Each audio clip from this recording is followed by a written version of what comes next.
morning, everybody. All right, so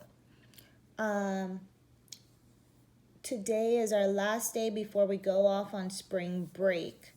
So we're gonna go through quite a bit, and your homework will be a little bit more questions than I normally give you guys, but it shouldn't be that big of a deal. So let's get through this. So I'll be doing example 1, you guys will be doing example 2, I'll be doing example 3, so you're gonna see me skipping every now and then. So question 1, or example 1 says, verify that the ordered pair 1, 3 is a solution of the system. Kinda goes back to your question from last night. This is what I'm going to have to do. I am going to take these two equations, so they were nice enough to separate them for me, and I'm going to substitute in these two variables. So this is my x and this is my y. Can you guys see that? Yeah, kind of, yeah. Okay, so I'm going to have 2 times my x is going to be that 1 plus y is 3 equals 5. So what I want to see is that this is going to give me a true statement. So 2 times 1 is 2 plus 3 equals 5. 2 plus 3 is 5. Does 5 equal 5? Yes. So we are good so far. Then we go to the next equation. Negative 2 times 1 plus 3 equals 1. Again, we're using these 2 points, or this one ordered pair. All we're doing is substituting in into the equations. So negative 2 times 1 is negative 2 plus 3 equals 1. I owe you $2. I give you 3. You need to give me 1 back. So does 1 equal 1? Yes, it does. So the ordered pair is a solution to the system because it gives me a true statement.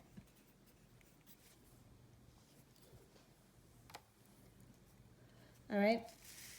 Then again, example 2 is going to be on you guys. I'm going to do example 3, but we're doing almost the same thing. All right. Well, what is a solution to this system of equation? Here, what I can do a couple of things. I can either graph it. I don't want to graph it. I hate graphing. 2, I can substitute. 3, I can do elimination. For a lot of you guys do better when it comes to elimination. However, this seems a little bit easier to do with substitution. So I'm going to take this guy right here because it's already solved. Y equals negative 2x minus 1. And I am going to substitute it in. But before I do that, I hate fractions. I don't like this. So what I can do is I'm going to multiply both sides by a 3. Why a 3? Because this number down here is a 3. If I multiply 3 times 3, it's going to go away. So that's what I want to do, so I don't have to deal with fractions. So 3 and this 3 cancel out, and I'm left with just 1x. 3 times a negative y gives me a negative 3y equals 3 times 8 is 24. Now I like this equation because it has 0 fractions. So now I'm going to take this guy and I'm going to go, I'm going to plug it in to my y. So I have x minus 3 times negative 2x minus 1. What happened to that 1? It's still there. Here, I'll add it. Equals 24. Distribute again. Negative 3 times a negative 2. Oops, bring this guy down. A negative and a negative gives me a positive. 2 and 3 give me a 6x. A negative 3 times a negative 1. Make sure that you are multiplying by this whole piece. Negative 3 times a negative 1. Again, a negative and a negative give me a positive. 3 times 1 gives me a 3. Equals 24. Combine like terms. Sorry, I didn't realize that I was out of frame. 1 plus 6 gives me a 7x plus 3 equals 24. Now I can simplify this. So upside down t, subtract 3x, subtract 3x, or sorry, subtract 3. I get 7x equals 24 minus 3 gives me a 21. Divide both of these by 7, and I get x equals 3. Oops, sorry. From here, I can take this 3, and I'm going to go wee, and I'm going to plug it in here. So I'm going to get y equals negative 2 times 3 minus 1. Negative and a positive still gives me a negative. 2 times 3, 6, minus 1. Y equals negative 6 minus 1. So I owe you $6. I borrow another $1, so I owe you 7. So what's my solution? My solution is 3, negative 7. How many solutions is that? It's going to be just the one because I have this.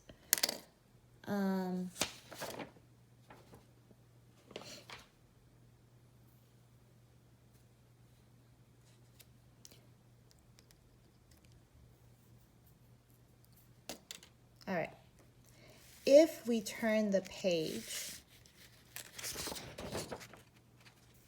which is now page 9, we're going to see that I have the second part to this equation. So I'm going to write it up here. So y equals negative 2x minus 1.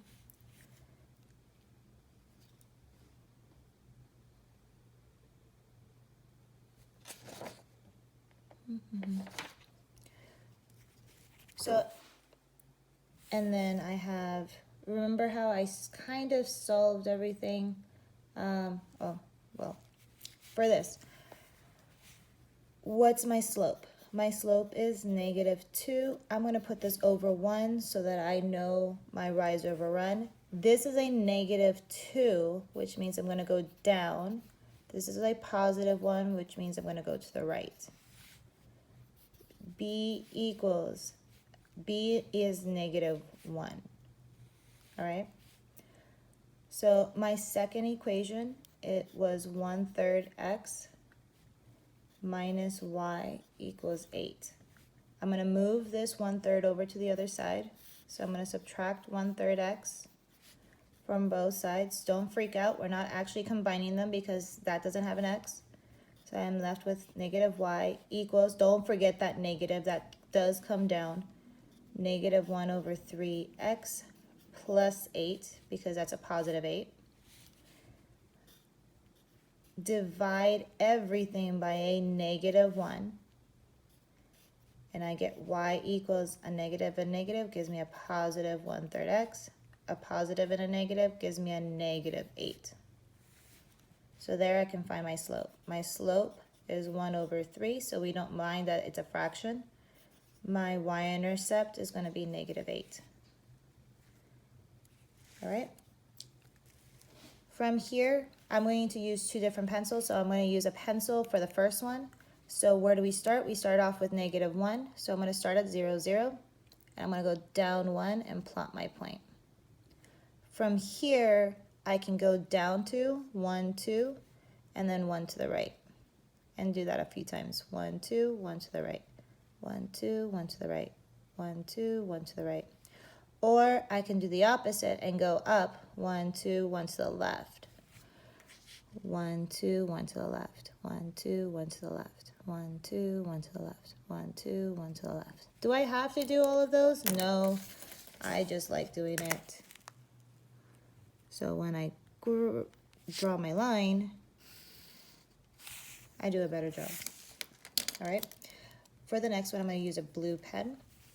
So I'm going to start at -8. So go all the way down to -8. Plot your point right there. Then I'm going to go up and right.